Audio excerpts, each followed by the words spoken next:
बिस्मिल्लाहिर्रहमानिर्रहीम। बहुत अरसे के बाद आप लोगों से मुलाकात हो रही है। पाकिस्तान की मौजूदा सियासी सूरत हाल के ऊपर काफ़ी अहबाब की तरफ से मुझ पर दबाव था कि मैं गुफ्तगू करूं और बहुत कुछ कहने को है, मगर दिल ने मना किया, दिमाग ने मना किया, अकल ने मना किया कि ये बहुत बड़ी दलदल है, बहुत बड़ा कीचड़ है और इस मौजू के ऊपर थोड़ा सा कुछ दिनों के लिए दूरी रहा जाए तो अच्छा है, क्योंकि आप सब मेरे ख्यालात से अच्छी तरह से वाकिफ हैं और मेरी पिछली वीडियोस उठा करके आप उन तमाम चीज़ों को दोबारा विजिट कर सकते हैं। लेकिन इस वक्त ज़रा सा दूर रहा जाए कुछ और 1-2-4 रोज के लिए तो बेहतर है। लेकिन जो मौजू आज है गुफ्तगू का वो क्रिकेट है, क्योंकि क्रिकेट का एक बहुत ही खूबसूरत बाब आज पाकिस्तान में इख्तिताम को पहुंचा। पाकिस्तान के दौरे पे आई हुई Australia cricket team 3 test match, 3 one day और 1 T20 माशाल्लाह अल्हम्दुलिल्लाह साथ खैरियत के खेल के अपने घरों को रवाना हो गई। टेस्ट टीम जो वापस गई थी पाकिस्तान में 3 टेस्ट खेलने के बाद और 3 में से 1 टेस्ट वो जीत गए और सीरीज अपने नाम की। उनके कप्तान और बेशतर खिलाड़ियों ने पाकिस्तान को और पाकिस्तान की अवाम को रमजानुल मुबारक की बेपनाह मुबारकबाद दी। साथ साथ ये भी कहा कि हमारी जिंदगी का यादगार और हसीन तरीन तजुर्बा था पाकिस्तान जाना। और ये वो अल्फाज हैं और जुमले हैं कि जो पाकिस्तान के दुश्मनों के क्या कहते हैं उसको, दिल पे मोम बन के गिरे हैं और बहुत ही फिक्रमंद हैं वो और परेशान है कि आखिर ये क्यों हुआ और कैसे हुआ। जबकि पाकिस्तान की सियासी सूरत हाल और जो जिस तरह की दाखिली सूरत हाल है उसके बावजूद अल्हम्दुलिल्लाह हमारी security agencies, Pakistan cricket board, हमारे क्रिकेटर्स, हमारे शायकीन, हमारे पाकिस्तान में रहने वाले 22 करोड़ अवाम ने इस पूरी सीरीज को अल्लाह के हुक्म से बेहतरीन तरीके से मुकम्मल करवाया और इसको कामयाब बनाया। बहुत मुबारक हो, पाकिस्तान क्रिकेट बोर्ड को मुबारक हो, 22 करोड़ अवाम को मुबारक हो और आप सबको मुबारक हो। नतीजा आप सबके सामने है। लेकिन 2-4 चीजें अब आप बात करेंगे, मैं नतीजों वगैरह पे नहीं जाऊंगा, मैं आप लोगों का वक्त ज्यादा खराब नहीं करूंगा, बोर भी नहीं करूंगा। बस होता यह है कि जब इंसान जब आदमी कोई भी किसी भी फतह के पीछे हजारों बाप होते हैं और शिकस्त के पीछे कोई एक भी खड़ा नहीं होता। यही मसला होता है। पाकिस्तान ने यकीनन वनडे सीरीज के अपने नाम करी और पाकिस्तान की तारीख का सबसे बड़ा स्कोर चेस किया और बेहतरीन अंदाज से चेस किया। उस पर जितनी तारीफ पाकिस्तानी बैट्समैनों की जाए कम है। लेकिन साथ साथ बहुत से सवालात उस वनडे सीरीज के ऊपर और उससे पहले टेस्ट सीरीज के ऊपर उठे। चलिए पहले टेस्ट सीरीज की बात कर लेते हैं। मैं नताइज पे नहीं जा रहा, हम टेस्ट सीरीज हारे, हम test series almost 2 test match हार गए, लेकिन बहरहाल उसमें से 1 बचाने में कामयाब हो गए। मेरा 2-4 नुक्ते हैं, जरा उन पर गौर कीजिएगा और फिर अपनी राय से मुझे आगाह कीजिएगा कि पाकिस्तानी बॉलर्स ने 3 टेस्ट मैचों के दौरान 522 ओवर्स फेंके मुकम्मल तौर पर। 522 ओवर्स, 522 ओवर में आपने 24 विकेटें हासिल करी हैं, तो 25 ओवर पर विकेट, तो 80 ओवर पे नई गेंद हासिल की जाती है, तो हर नई गेंद पे आपको 3 विकेटें मिली। ये एक बहुत बड़ा लम्हा फिक्रिया है। इसमें यकीनन बहुत बड़ा अमल दखल क्रिकेट की पिचेस का है कि जिस तरह की डेड पिचेस और डेड रबर पाकिस्तान में बनाए गए। लेकिन इसके साथ साथ ऑस्ट्रेलिया की भी हमने कारकर्दगी देखी कि उन्होंने भी इसी तरह की कारकर्दगी दिखाई, लेकिन अच्छी थी, बेहतर थी हमसे, जब भी वो टेस्ट सीरीज जीत गए। मसला यह है कि मुझे अक्सर उन कमेंटेटर्स का जुमला याद आता है कि पाकिस्तानी बॉलर्स तो वो बॉलर्स हैं कि जो एक पिच को इक्वेशन से बाहर निकाल देते हैं। पाकिस्तानी कप्तान तो वो कप्तान होने चाहिए जो पिच को बगैर देखे या पिच को बगैर पढ़े और पिच को कसूरवार ठहराए बगैर टेस्ट मैचेस जीतने की सलाहियत रखें, क्योंकि हमारे कप्तान उनमें से बहुत से ऐसे थे कि जो स्ट्रीट स्मार्ट थे। तो आज मेरा पहला नुक्ता यह है कि पाकिस्तान 522 ओवर में अगर 24 विकेटें हासिल कर पाया है और इस तरह के हालात के अंदर और उसके बावजूद पाकिस्तान की क्रिकेट टीम जो है वो टेस्ट मैचों की सीरीज हार गई है ऑस्ट्रेलिया से, तो हमारे सिलेक्शन कमेटी, मौजूदा सिलेक्शन कमेटी और इससे पहले, बल्कि मौजूदा से ज्यादा पहले वालों को सरवार है कि पाकिस्तान की क्रिकेट टीम को आज तक वो कोई मैच विनिंग बॉलर ना दे पाए जो गेम का जो विकेट ले। होता यह कि जनाब अचानक 2 बैट्समैन सेट हो जाते हैं, कप्तान बॉल उठाता है और लाके अपने विकेट टेकर के हाथ में देता है कि यार ये 2 बैट्समैन सेट हो गए, मुझे विकेट चाहिए, मैं तुम्हें बॉल दे रहा हूं, 4 ओवर का स्पेल होगा, T3 से पहले है तो मुझे 2 विकेटें या 1 विकेट लेकर दो, और वो बॉलर विकेट लेके उसको दे देता है। और अक्सर वो बेशतर देखने में यही आया है, चाहे वो जसप्रीत बुमराह की शक्ल में हो, चाहे वो ग्लेन मैग्रा की सूरत में हो, चाहे वो शेन वॉर्न की सूरत में हो, चाहे कभी उस अकलैन मुश्ताक हुआ करते थे, या कभी वसीम अकरम हुआ करते थे, या शोएब अख्तर होते थे, अब उस तरह का नाम पाकिस्तान क्रिकेट में नापैद है।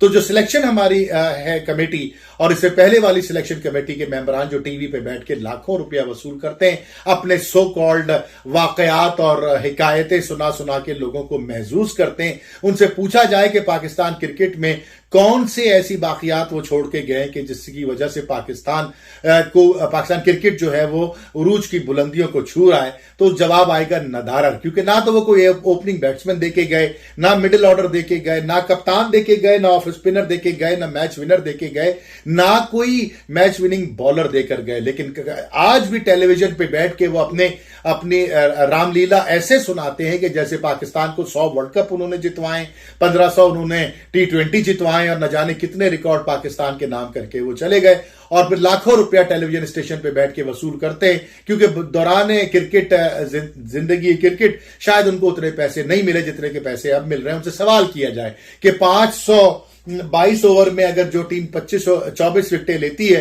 तो यकीनन इसके अंदर पाकिस्तान में या तो टैलेंट नहीं है, और अगर टैलेंट है तो उसको ढूंढने और उसके ऊपर मेहनत और उसको संवारने और सिंगारने का काम हमारी इंतजामिया को नहीं आता। ना तो इस इंतजामिया को आता है, ना इससे पहले वाली इंतजामिया को आता है। तो ये एक पहला सवाल। दूसरा जो मेरे जहन में नुक्ता है वो मैं आप लोगों की खिदमत में पेश कर दूं अच्छी तरह से। मैं बार बार ये बात करता हूं और फिर ये बात करूंगा, और यकीनन बहुत से शायकीन मेरी बात से इख्तलाफ करेंगे, और मुझे खुशी होगी अगर वो इख्तलाफ करें, क्योंकि मैं सीखने के लिए बैठा हूं।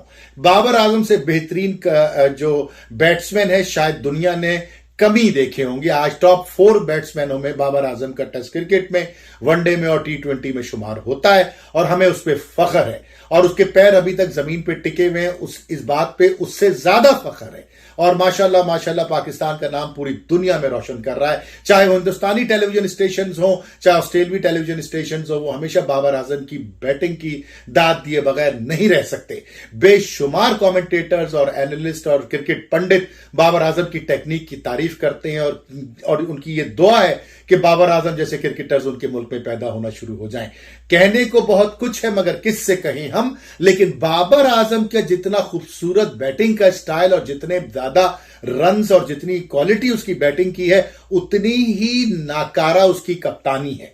मैं वसूख से यह बात कर रहा हूं, और बार बार यह बात करता रहूंगा जब तक कि मुझे इसका कोई खातिर खा जवाब ना मिले कि बाबर आजम के अंदर कप्तानी मटीरियल नहीं है। Babar Azam natural born captain नहीं है। उसकी वजह यह है कि जिस वक्त विकेटें नहीं बन रही होती, जिस वक्त आपको 522 ओवर करके 24 विकेटें मिलती हैं, इसमें यकीनन पिच का बहुत अमल दखल है, इसमें यकीनन आपकी बॉलरों की नाअहली का अमल दखल है, इसमें बैट्समैन की आला सलाहियतों का अमल दखल है, लेकिन उससे कहीं ज्यादा आपकी कप्तानी का अमल दखल है। विकेटें बनाई जाती हैं। मैं अक्सर ये जुमला इस्तेमाल करता हूं, और इस पर फिर मुझे सिखाइए कि क्या ये जुमला गलत है कि विकेटें कप्तान को बनानी आनी चाहिए बॉलर के साथ मिलकर।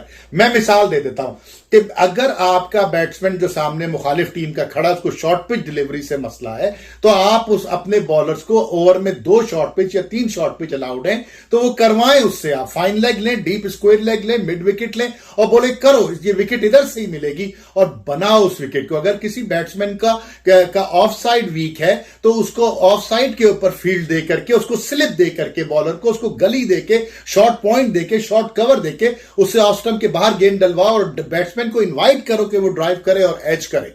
2 बातें। इस तरह की बेशुमार चीजें हैं। जिसका बैकलिफ्ट ऊंचा है उसको गेंद यॉर्कर लेंथ के ऊपर करो, फुल लेंथ भी गेंद करनी पड़े तो करो, और मिड ऑफ मिड ऑन को स्ट्रेट रख लो। 50 चीजें हो सकती है। मैं तो क्रिकेट का तालिब इल्म हूं। जिन लोगों ने 20-20 साल 30-30 साल इस गेम में लगाए, वो मेरी बात से शायद इत्तेफाक करेंगे कि विकेटें बनाई जाती हैं। शोएब अख्तर की वो 2 विकेटें जो राहुल द्रविड़ और सचिन तेंदुलकर की थी, वो एक डेड पिच थी। हम सबको पता है कलकत्ता की पिच डेड पिच थी, लेकिन शोएब अख्तर आए, उन्होंने स्विंगिंग यॉर्कर मारी और दोनों को क्लीन बोल्ड कर दिया, और उसके बाद से पलट के ना देखा।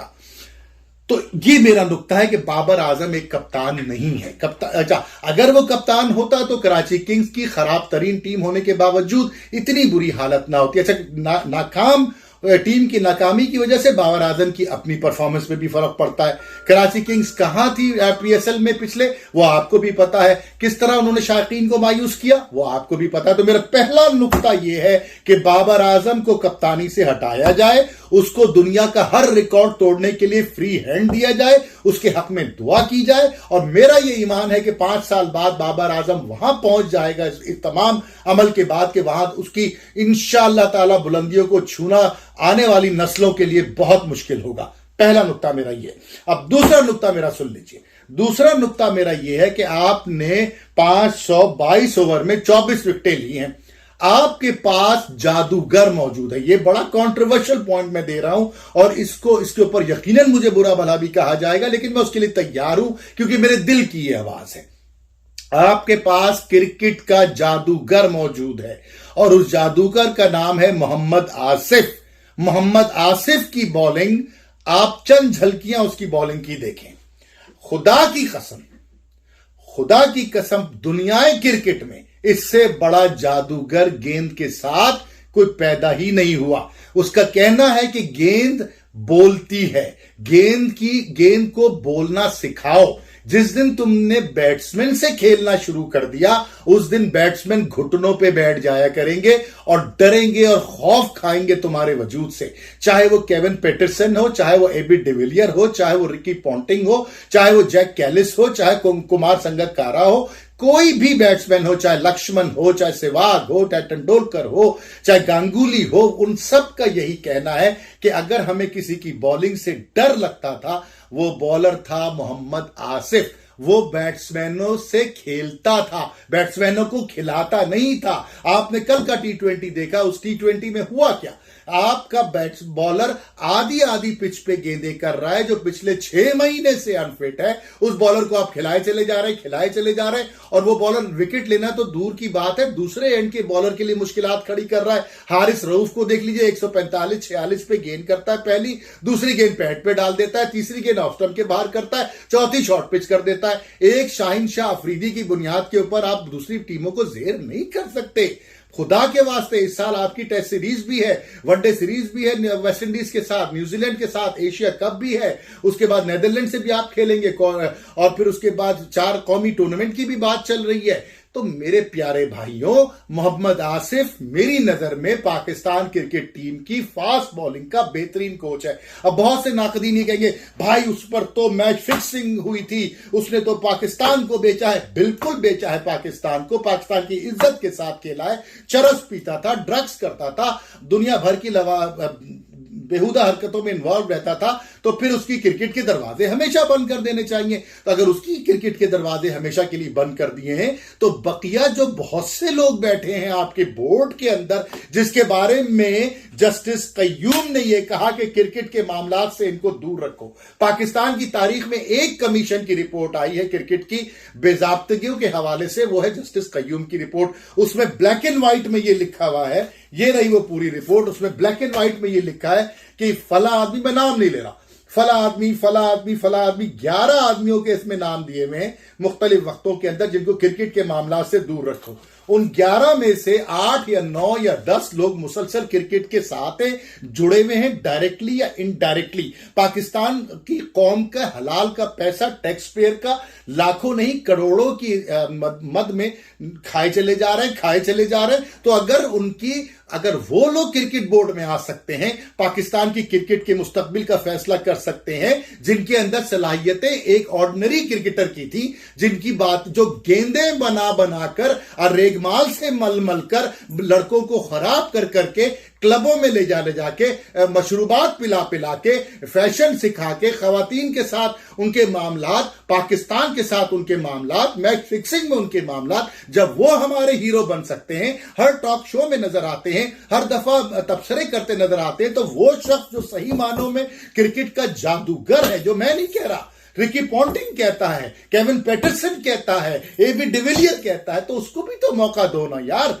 आज ऑस्ट्रिया और डेनमार्क और स्वीडन की टीमों में 40-40 और 20-20 ओवर के गेम खेल के वहां के लड़कों को सिखा रहा है, और पाकिस्तान उसकी सलाहियतों से महरूम है। अगर ये सारे चोर वहां आ सकते हैं क्रिकेट बोर्ड में, सारे के सारे मैच फिक्सर आ सकते हैं, सारे के सारे पाकिस्तान का नाम डिबोने वाले आ सकते हैं, तो वो क्यों नहीं आ सकता? या तो इनको भी निकालो या फिर उसको भी लाओ, क्योंकि उसके आने से फायदा होगा, इनके आने से सिर्फ नुकसान होगा। जो टीए भी लेंगे, चीफ सिलेक्टर भी बनेंगे, बैटिंग कोच भी बनेंगे, बॉलिंग कोच भी बनेंगे, और कमेटी में भी आएंगे, क्रिकेट कमेटी भी बनाएंगे और क्रिकेट के मुस्तकबिल का फैसला करेंगे। तो दो बातें, बाबर आजम कप्तान नहीं है, रिजवान को कप्तान बनाओ, बाबर को फ्री हैंड दो। दूसरा, मोहम्मद आसिफ को पाकिस्तान टीम का बॉलिंग कोच बनाओ, उस पर नजर रखो, उसकी आदत पे नजर रखो, उसके उठने बैठने पे नजर रखो, और इंशाल्लाह ताला शॉर्ट टर्म दो उसको गोल, लॉन्ग टर्म गोल दो। मेरा ईमान है कि पाकिस्तान क्रिकेट के अंदर बहुत सारे कारनामे पैदा करने की अभी भी उसके अंदर सलाहियत है। अपना बहुत ख्याल रखिएगा।